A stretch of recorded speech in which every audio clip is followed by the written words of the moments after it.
আগ্নেয়াস্ত্র সহ এক যুবককে গ্রেপ্তার করল আসানসোল উত্তর থানার পুলিশ। ওই যুবককে আসানসোলের ব্লু ফ্যাক্টরি সংলগ্ন এলাকা থেকে গ্রেপ্তার করা হয়েছে। তার কাছ থেকে উদ্ধার হয়েছে গুলি ভর্তি একটি আগ্নেয়াস্ত্র।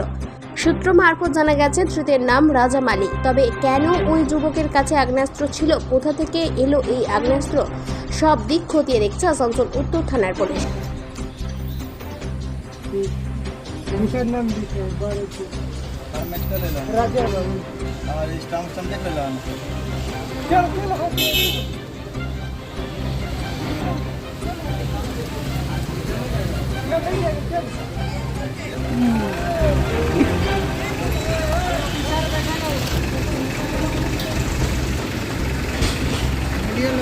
অফিসার কই পয়সা তো দিয়ে দিচ্ছি বাবু একদিনই বলে দিয়ে দিচ্ছি অফিসার তো সব যাবে